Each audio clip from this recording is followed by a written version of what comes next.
Véronique Sanson, chanteuse et compositrice française, est connue non seulement pour sa voix exceptionnelle et ses chansons d'amour émouvantes, mais aussi pour sa vie tumultueuse et ses défis de santé. Tout au long de sa carrière de plusieurs décennies, Sanson a captivé des millions de publics avec sa musique. Mais ces dernières années, elle a été confrontée à un autre défi encore plus important que les projecteurs, une maladie des ganglions lymphatiques du cou. Cette maladie lui a causé des douleurs, une émaciation et l'a gravement affectée physiquement et mentalement. Sanson a découvert qu'elle souffrait d'adénopathie cervicale après avoir ressenti des douleurs à long terme qu'elle pensait initialement être dues au stress et à la pression du travail. Elle a expliqué que les premiers symptômes de la maladie sont apparus lors des représentations. Au début, c'était juste une sensation inconfortable dans le cou, puis il y avait une douleur aiguë et prolongée. Les médecins ont effectué des tests et ont diagnostiqué qu'elle souffrait de cette maladie, une maladie rare mais non moins dangereuse. La lymphadénopathie cervicale est une forme d'inflammation des ganglions lymphatiques, qui provoque un gonflement et provoque une douleur terrible. Dans le cas de Sanson, les ganglions lymphatiques ont non seulement gonflé, mais ont également comprimé les organes environnants, provoquant un inconfort constant. Elle a décrit la douleur comme « des vagues incessantes », à chaque fois, elle avait l'impression d'être coupée de l'intérieur. La douleur physique a laissé Sanson épuisé, ce qui a commencé à affecter son esprit et sa capacité à se produire sur scène. Pendant une longue période, Sanson a dû suivre une série de traitements, allant des analgésiques et anti-inflammatoires à la physiothérapie pour réduire l'enflure des ganglions lymphatiques. Cependant, comme la maladie durait et que les rechutes continuaient à se produire, elle n'a pas pu présenter les représentations comme prévu. Sanson a dû annuler de nombreuses représentations, laissant les fans dans le regret, mais aussi inévitable compte tenu de son état de santé. L'une des choses les plus difficiles pour Véronique Sanson a été le sentiment de perdre son énergie créatrice et sa joie sur scène.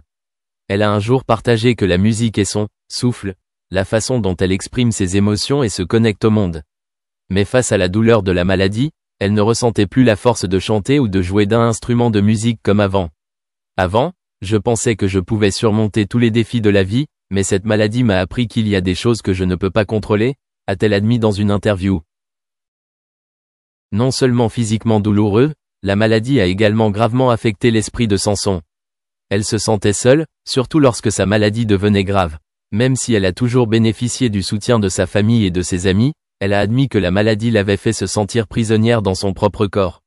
Chaque fois que les ganglions lymphatiques de son cou gonflent et provoquent des douleurs, elle doit faire face à des crises d'angoisse et à des pensées négatives.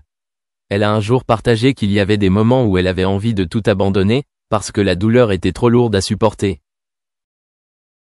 Cependant, avec sa résilience inhérente, Véronique Sanson a décidé de ne pas laisser cette maladie définir sa vie. Après une longue période de traitement et de convalescence, elle revient progressivement à la musique, même si cela n'a pas toujours été facile. Les premières représentations après son retour sur scène ont été de grands défis, car elle a dû faire face aux attentes du public tout en gardant une santé stable. Les fans de longue date de Sanson lui ont également montré un grand soutien et des encouragements pendant cette période difficile. Chaque fois qu'elle apparaissait, ils l'applaudissaient sans fin, pour lui montrer qu'elle n'était pas seule dans ce combat. C'est devenu une grande source de motivation pour Sanson pour continuer à rester fort et à faire face à sa maladie. Véronique Sanson est non seulement connue comme une artiste talentueuse mais aussi comme une femme forte et résiliente. Même si elle a dû faire face à des ganglions lymphatiques douloureux et fatigants dans le cou, elle a continué à créer et à se consacrer à la musique. Ses chansons d'amour résonnent encore, porteuses d'émotions vraies et profondes. C'est peut-être la douleur physique et mentale qu'elle a dû endurer qui a aidé Sanson à devenir encore plus profonde et sophistiquée dans sa musique. L'histoire de Véronique Sanson n'est pas seulement l'histoire d'une artiste aux prises avec la maladie, mais aussi une histoire de persévérance, de ne pas renoncer à la passion et à l'espoir.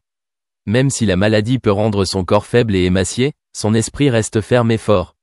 Dans une récente interview, interrogée sur l'avenir, elle a souri et a déclaré « Je ne sais pas ce qui va se passer, mais je continuerai à vivre et à chanter jusqu'à ce que je n'en puisse plus. » Le combat de Véronique Sanson contre l'adénopathie cervicale n'est pas terminé et elle pourrait être confrontée à de futures récidives.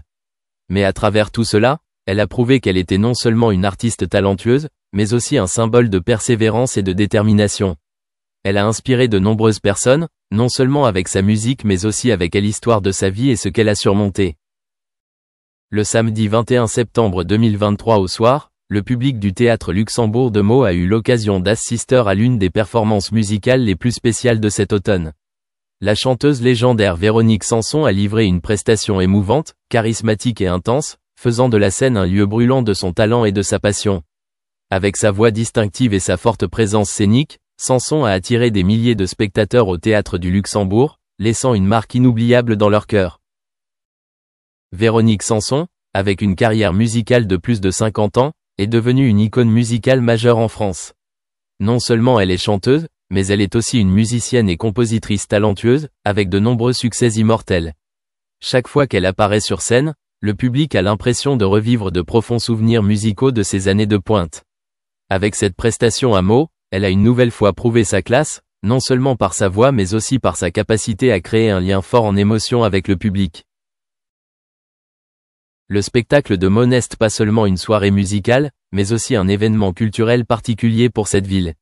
Le maire de Meaux, Monsieur Jean-François Copé, défenseur de toujours des arts et de la culture, était présent au spectacle et a été témoin du génie de Véronique Sanson.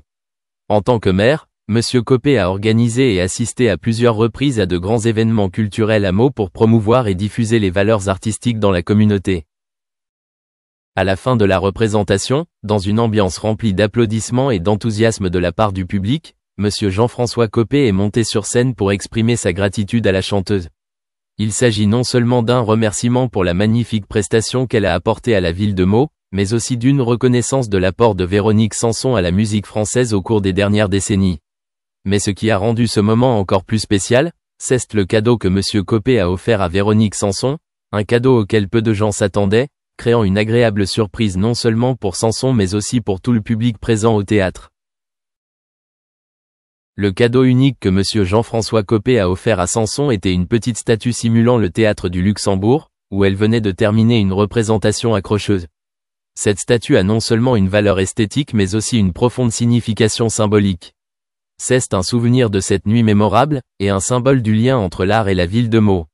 La sophistication du choix de ce cadeau témoigne de l'attention et du respect que Monsieur Copé porte à l'art et à la chanteuse Véronique Sanson.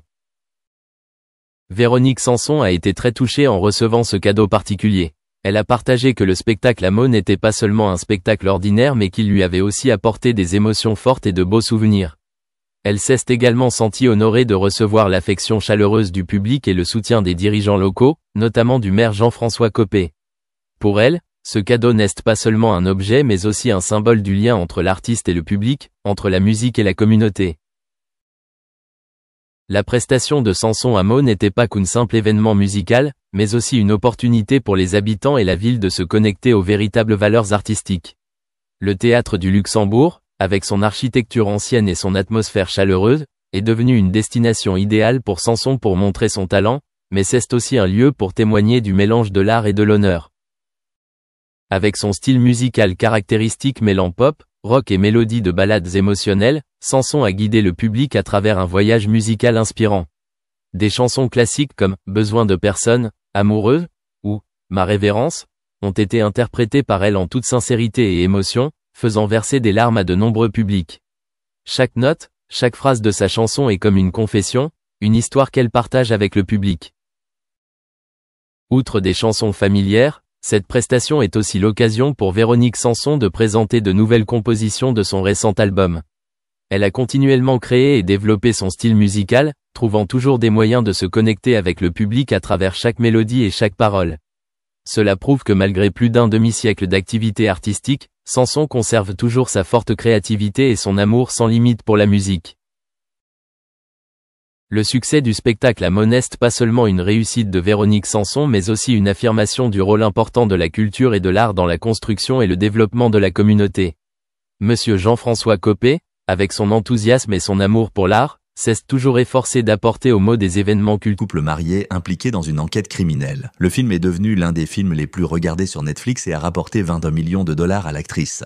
En novembre 2019, Aniston a commencé à travailler sur la série dramatique The Morning Show, dans laquelle elle joue l'animatrice d'un programme d'information populaire. Le projet a reçu des critiques positives et a été renouvelé pour une 4e saison en mai 2023. Chaque épisode de la série rapporte à l'actrice 2 millions de dollars. En outre, pour son rôle d'Alex Levy, Jennifer a reçu un Screen Actors Guild Award et des nominations pour un Emmy et un Golden Globe Award. En 2021, Jennifer Aniston a joué dans une émission spéciale de la sitcom Friends The Reunion, où les acteurs qui ont joué les rôles principaux ont visité le lieu de tournage et partagé des anecdotes amusantes sur les coulisses. En mars 2023, Jennifer est apparue dans la comédie mystère Murder Mystery 2. En ce moment, Jennifer travaille sur la comédie dramatique Mean Moms et sur le drame sportif biographique Hail Mary. Cependant, les dates de la première du nouveau film avec l'actrice ne sont pas encore connues. Outre son travail au cinéma et à la télévision, Jennifer Aniston a été l'égérie de plusieurs marques connues